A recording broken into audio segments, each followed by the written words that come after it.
All right, we got 2 segments left. We are live at Pappas in Cockeysville. If you're in the neighborhood, come by, have a drink. I hear there's a big game on Sunday. We'll be at Hollywood Casino. My wife and I are going to play blackjack and look for Taylor Swift.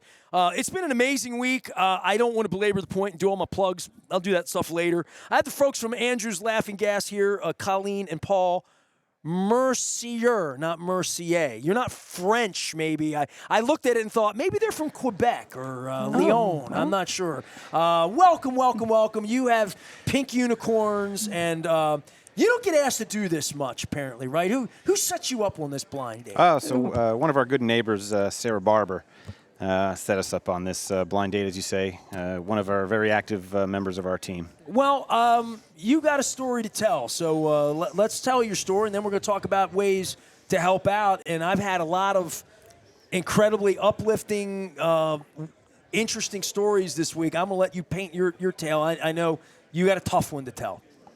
Yeah, so thank you for having us and allowing us to share our story, because that's, our biggest piece right now is sharing the story and reaching other families that might be going through what we went through. Sad story short, our son was diagnosed with leukemia here at Johns Hopkins Hospital in Baltimore 2 days before his 10th birthday. When was this? How long ago? This was in 2019. This is very recent. Okay. And it was... We didn't see it coming. We didn't, other than being sick and a little tired, we had no idea. And so it all happened fast. We were in the hospital and there was nothing else to do other than to jump on the roller coaster and, go with the ups and downs. He was pulled out of school. This all happened in April. So he was pulled out of school. We were in the hospital. We were out of the hospital. And, it was a whirlwind. And it was extremely tough time for not just us, but Andrew. He was 10. He just turned 10, and he's, wanting to be with his friends and wanting to play. And he actually started to miss school, which that tells you how awful it was that he missed school.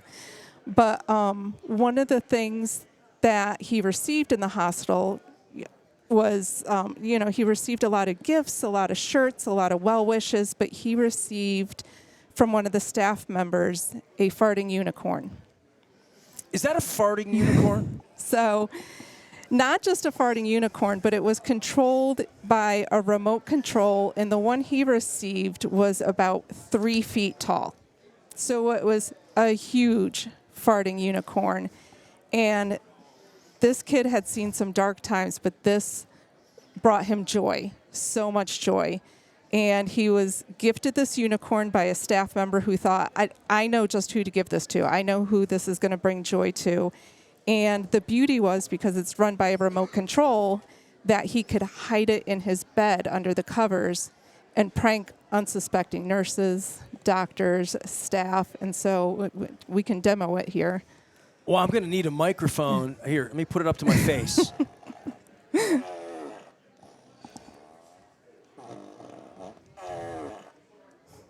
Is it farting a song? There's Is this 15, name that tune? 15 different farts that come with it. Ooh, it smells like beans. Do you know my story? We don't, no. Okay. On March 20th of 2014, my wife was summoned to Johns Hopkins and was told she had leukemia. Just devastating. Well, I told the story in the last segment that Chuck Pagano was our first phone call, the Ravens coach, who was a friend of mine. He was the Colts coach then. He had just beaten leukemia. He was the only human we knew who had leukemia that we could call. Like, we're going to call Chuck. I hope he calls us back. Right. Well, he called back in 5 minutes. He was driving to dinner with his wife. He pulled over, spent an hour and a half. And the last thing he said to us is, this is going to be awful. It's going to be terrible. He told her in graphic detail, everything was going to happen. And he's like, but in the end, this will be a gift to you. So I guess Layla's gift, and you guys are going to be the last hour of all of this.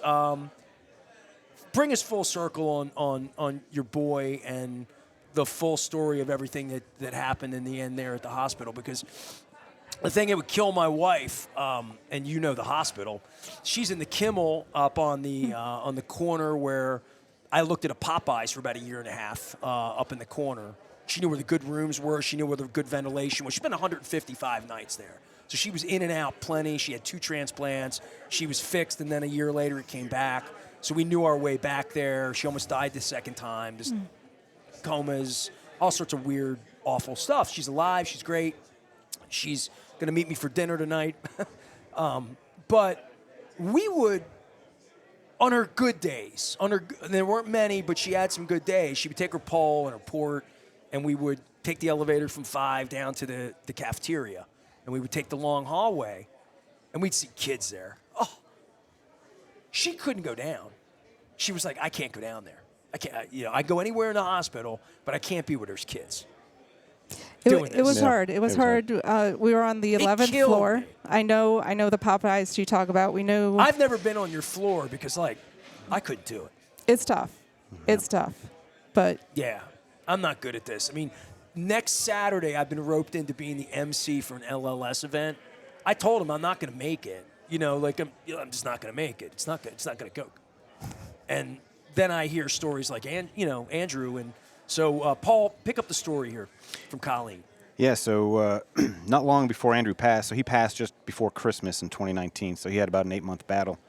Not long before he passed, we decided, hey, Andrew, we need to figure out how to make these animals and get them to the kids on your floor. Wow. Because they did not exist. So, the fart machine and the remote control exist, but them in an animal didn't exist as they were given to him. It was a one-off. We didn't get this figured out. It was a manufactured fart unicorn. It was done by a surgeon at the hospital, actually, yeah. I want to meet him. Yeah.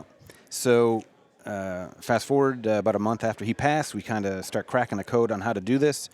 And again, the goal was to raise $500 and try to get about 40 animals to Johns Hopkins. That was our goal at the time. We just passed 4 years now. This morning, I got my 73rd hospital across the country, and we're just a few animals short of 5,000 animals being sent to cancer patients, cancer kids across the country.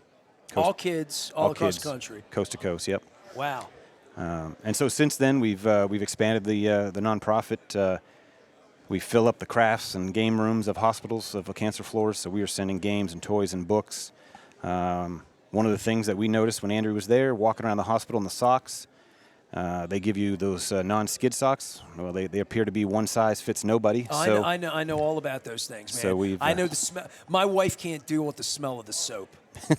and the other thing that really, really gags me and gags her, those plastic bowls and dishes that came up every night for breakfast, lunch, and dinner. They had that smell of plastic being boiled. It was like steamed plastic from the dishwasher. Not good. No. Yeah. Hospital soap, not good. No, not good. Very bad. So, yeah. So we're trying to make their stays a little more fun, a little more pleasant. Making the kids smile, the parents smile, the doctors, the nurses smile. The feedback we've gotten has What been part of town incredible. are you guys from? Where y'all from? We're from Towson. Towson, all right. Yeah. Well, I know you came highly recommended as someone with a beautiful story. What can people do other than cry and I'm going to hug you? I haven't hugged anybody all week. And I mean that. I haven't hugged people I love this week. I've been fist bumping. I was so afraid of getting sick and then having to cancel all of this, because if I get sick, it's over, because I don't want to get anybody else sick. So I've been really, really trying to not touch people. And, I did have a lady today that sat really far away from me, so I'll lean into you, but you're getting hugs from me. But what can people do besides hug you? Well, we fundraise. We have a couple different fundraisers that we do so that we can, make these animals buy the materials that we need. Everybody needs a farting pink unicorn in their life. So we actually have about 30 or 40 different animals, but the immediate... Whoa.